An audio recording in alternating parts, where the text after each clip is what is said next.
Seorang yang bukan teologia itu tidak boleh membahas doktrin kalau menurut saya.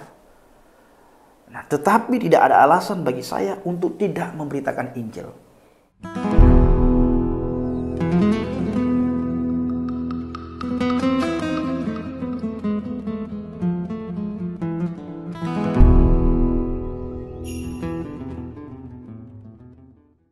Haleluya, haleluya. Assalamualaikum, Bishem Hamasyah, salam Aki. Aku kabarkan Injil keselamatan. Bapak Ibu dikasihi Tuhan, ketemu lagi dengan saya Evangelis Avraham Effendi Usman.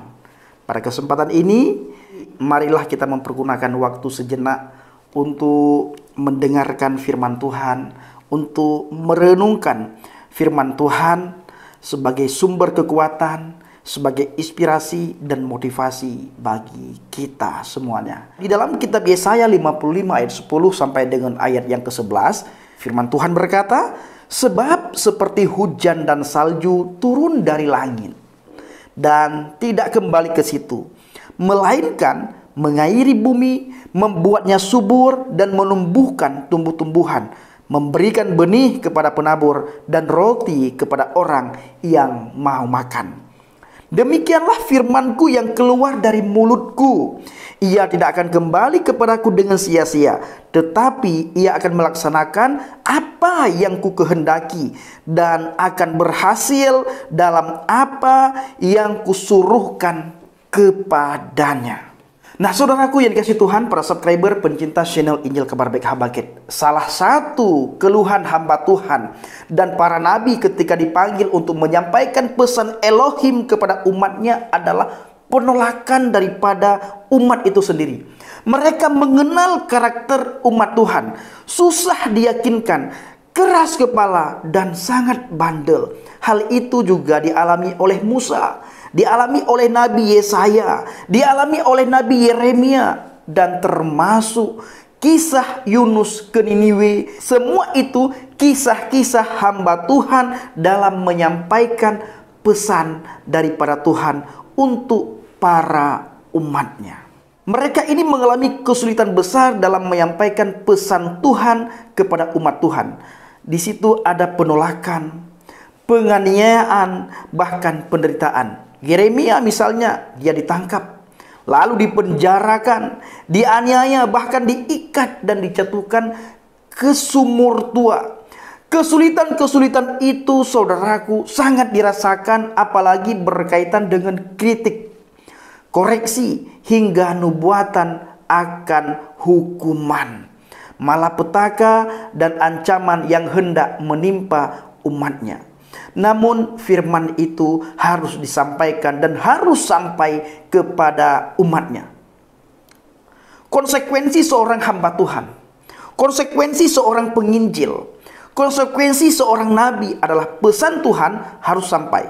Diterima atau tidak itu adalah tentuan Tuhan. Yang pasti hamba yang dipanggil harus menyampaikan firman Tuhan. Hal ini jugalah yang diingatkan oleh Nabi Yesaya dalam firman Tuhan, memiliki kekuatan untuk bertumbuh dalam hati setiap kita, dalam hati manusia. Sekalipun manusia menolak, mencemooh, menghina, mencaci maki, menertawakan, tidak memperhatikannya, namun Tuhan sendiri akan bekerja. Firman Tuhan akan bertumbuh dan menghasilkan perubahan dalam diri manusia. Firman tidak akan sia-sia kembali. Cepat atau lambat, firman itu seperti benih-benih yang hidup, bertumbuh dan berbuah di dalam diri setiap orang yang mendengarnya. Firman itu tidak akan meresap dan membuat orang insaf atas hidupnya sehingga ada pertobatan dan melakukan kehendak.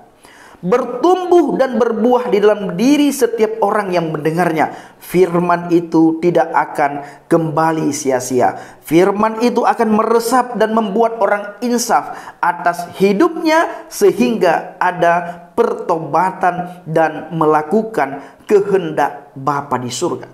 Sebagai orang percaya, tentu firman yang kita dengar hendaknya berakar, hendaknya bertumbuh dan berbuah seperti pengajaran Tuhan Yesus HaMasiah. Hal penabur, ada benih yang jatuh di jalan, belum tumbuh sudah dilindas pejalan. Ada benih yang jatuh di tanah yang berbatu, tumbuh tapi tak berakar dan segera mati. Ada juga benih yang tumbuh di semak belukar, berusaha tumbuh namun terhimpit oleh berbagai persoalan, oleh berbagai kesulitan. Dan saudaraku yang kasih Tuhan, ada juga benih yang jatuh di tanah yang subur.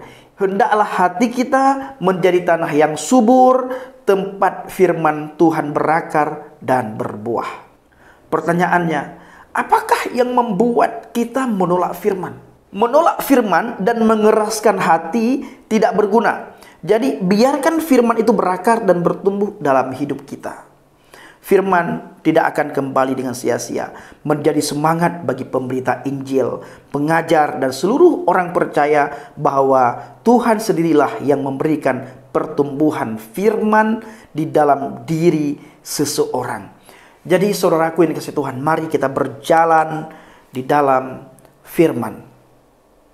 Senang tidak senang, suka tidak suka, ada orang yang terima atau ada orang yang menolak, kita dicemoohkan, kita dihina, kita dicaci maki, tetap firman Tuhan kita sampaikan. Masalah orang itu terima atau tidak terima itu bukan tugas kita, Bapak Ibu.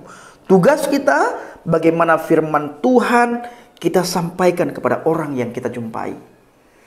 Sebagaimana sering saya katakan, Bapak Ibu, saya setiap hari baik di media sosial, di YouTube, online maupun offline, selalu memberitakan firman Tuhan.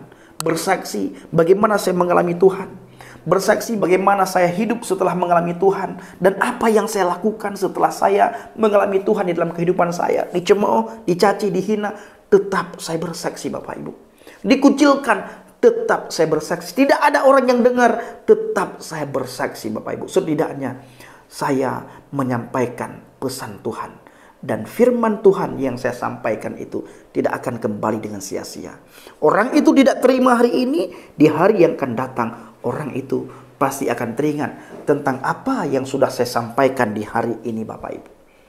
Nah, maka saudaraku yang kasih Tuhan, ada orang yang bertanya kepada saya, kenapa Bang Pendi jarang sekali membahas tentang doktrin? Jawaban saya simpel. Saya dipanggil oleh Tuhan bukan untuk membahas doktrin. Nah, kenapa? Karena saya bukan seorang teologia. Nah, seorang yang bukan teologia itu tidak boleh membahas doktrin kalau menurut saya. Nah, tetapi tidak ada alasan bagi saya untuk tidak memberitakan Injil. Nah, tugas saya memberitakan Injil. Tugas saya bersaksi. Inilah tugas saya. Masalah doktrin tentang Trinitas, Tritunggal, mengenai doktrin ini, doktrin itu ada bapak-bapak gereja, ada para pendeta yang sudah senior yang akan membahas hal tersebut. Karena saya bukan orang teologia dan tugas saya adalah hanya memberitakan Injil. Karena pemberitaan Injil itu harus dilakukan oleh setiap umat Kristen, oleh setiap orang yang percaya, oleh setiap anak-anak Tuhan harus melakukan penginjilan. Kalau masalah doktrin, itu tidak boleh semua anak Tuhan mengajarkan tentang doktrin, Bapak Ibu. Tapi masalah penginjilan itu harus dilakukan oleh semua orang. Diterima tidak diterima, apa yang sudah kita taburkan tidak akan kembali dengan sia-sia. Dan firman yang kita taburkan itu akan mengalir. Sehingga firman itu akan berakar, dan firman itu akan bertumbuh, dan firman itu akan berbuah. Tetapi bila firman itu tidak pernah kita taburkan, bagaimana firman itu mengalir, bagaimana firman itu berakar dan bertumbuh. Inilah tugas kita semua anak-anak Tuhan untuk pergi memberitakan Injil. Terima kasih. Shalom alaikum bishim hamasiah. Salam Aki, aku kabarkan Injil keselamatan. Bapak Yahweh bishim Adonai Yeshua hamasiah, Ruah Kudus memberkati kita semua. Haleluya. Amin.